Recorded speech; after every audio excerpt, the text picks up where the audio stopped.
As you would expect here at the Garden, the Knicks now go home. Stops at a dime, launches, oh yeah! Pure joy here at Madison Square Garden. For the first time in 2.5 decades, the New York Knicks are going to a conference final. We haven't been here since my dad played. He's not going to like that. It means a lot for this organization and this city. Well, if you like 5 letters, I have a segment for you. Q Rich and Jay Will are here with us right now. And Q, I'm going to start with you. As someone who played for the Knicks, what does it mean to have him back in the East Finals for the first time since legitimately the turn of the century? I mean, you see this. That is a scene. It is chaotic. This is not even the conference finals yet, Shay. This is just to get there. Like, this is what New York Knicks mean to this city, to this basketball thing. I played there for 4 years, and I had a chance to come back when Melo and those guys had the #1 seed, and I saw a whole different level. If they make the conference, if they win this series against the Pacers, listen, it will be a state of emergency in New York City for the things that these fans will be doing to celebrate. Shay, let me add some combination of business and sports commentary, okay? A lot of times I see players have transactional games. What do I mean by transactional games? They'll get their numbers, but sometimes those numbers, and Q, you know about this, those are empty calories, right? Because when and how you get those numbers matter. Karl Anthony Towns last night didn't have a transactional game. He had a transformative game. And that all starts with the way that the Knicks utilized him. He didn't settle for threes right out of the gate. He punished people with his physicality. When they prioritize him and he gets going, he adds a different dimension to the way this team plays.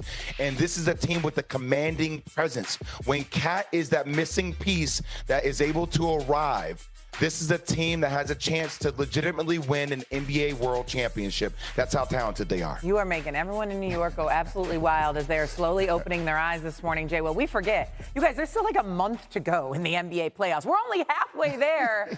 But nonetheless, there's reason for excitement, obviously, in New York. On the other side of things, we've got the Celtics. Their championship reign has now come to an end thanks to the Knicks in 6 games. And there are a lot of question marks that come with this. Jay Will, where do the Boston Celtics go from here? I mean, I truly believe, Shay, that this is the last iteration of this Celtics team that we will see moving forward. I mean, they not only, blow by the luxury cap, but they're easily into the second apron on projection with the 2025-2026 season. Just think about alone, Jason Tatum, $54 million, Jaylen Brown, $53 million, and then Drew Holiday, $32 million. So just those 3 alone get them almost in the cap. I think you're going to see Al Horford. You're going to see a guy like Derek White. Al Horford's obviously older. Derek White's going to be commanding $28 million a year. Peyton Pritchard, $7 million a year. That's the 6th man of the year. He's actually on the cheap. But there's no way with the amount of capital into this team that you are able to keep them together. And then it seems like next year is going to be a gap year with Jason Tatum being out. Jaylen Brown's going to be expected to do more. You have to revamp this whole roster in order to keep up with this arms race in the Eastern Conference. Yeah, Brad Stevens is going to be hard at work here over the next couple of months. That is for certain. Let's go out west now. The Wolves await either Denver or OKC. Game 7 is tomorrow. QR code. This is what we mean. We're going to scan in on this game closely with Q here. What is the code the Thunder must live by to get past the Nuggets tomorrow? SGA. SGA is likely going to be named the MVP. They need an MVP-type performance from SGA. And also, they need the bigs to be able to slow down Joker. I mean, obviously, he's made his impression felt and started to step up big. But overall, from the OKC Thunder, they need a full complement. They need an SGA MVP-type game, and they need the full supporting cast to support him in whatever ways they can. Points, defense, rebounding, all the way around the board. But he has to be magnificent. The Thunder are favored by 8.5 points in this game. That feels like a lot of points, with or without Aaron Gordon. Time for Jay Will or Jay Won't. Jay will or won't. The Thunder win Game 7. Q, if Aaron Gordon is able to play, it's a Game 7, Q. Yeah. Like, I hear everybody on the hamstring. I'm going to say Jay will take Denver to not only cover, but also to win the game. Just because I believe this. Yes, I think SGA will win the MVP. But essentially, since the NBA has moved back when they announced the MVP award, just go ahead and sit that MVP award in the middle of the damn court today in OKC, right? And this is a moment in which Jokic and SGA get a chance to go after it. But also, there's a caveat. Russell Westbrook, going back to OKC, a place he started his career. They've been leaving him wide open. His numbers have been atrocious in this series. I think this is a moment in time where Russell Westbrook steps up to the plate and takes a moment to seize OKC and snatch away their soul on the road.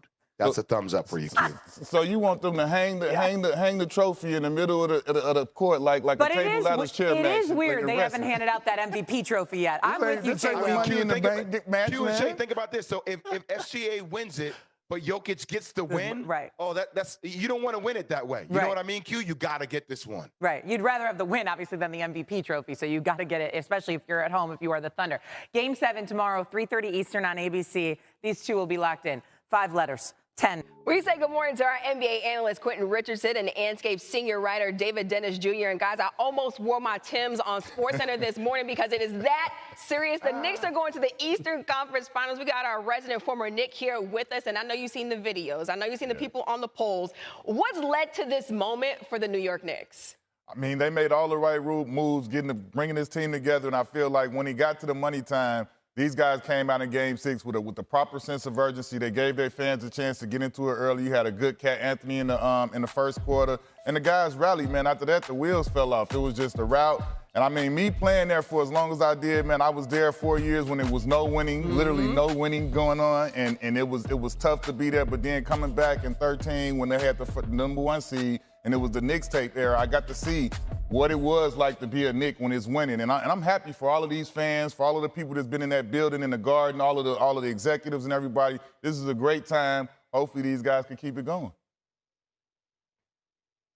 Yeah, the Knicks now have their PhD in playoffs. It's one thing coming into the playoffs as the little brother and you go into Boston and you shock them with a couple of games where you come back down 20. It's another thing to have a Game 6 closeout game where you are expected to win and you shut the door on them from the gate. And a lot of that is because of Karl Anthony Towns and the way that he came out early in that game, dominating down in the paint, being aggressive, staying out of foul trouble, and really never giving that Boston Celtics team a chance to get a lead or to feel any sort of momentum. The Boston Celtics did not have the energy that they needed, and the Knicks capitalized on it. Mitchell Robinson was out there looking like David Robinson. You had OG Anunoby flying around the court. Jalen Brunson was there closing them out, and they shut the Celtics water off before they ever had a chance. This is veteran-level championship basketball that they showed last night. Yeah, and this is why the Knicks brought Karl Anthony Towns to New York. He's going back-to-back conference finals with this trip. And plenty of irony in this upcoming Knicks-Pacers series, a rematch of the 2000 Eastern Conference Finals and last year's semis, which New York lost. So, Q, what will you be watching for when this upcoming series tips off on Wednesday?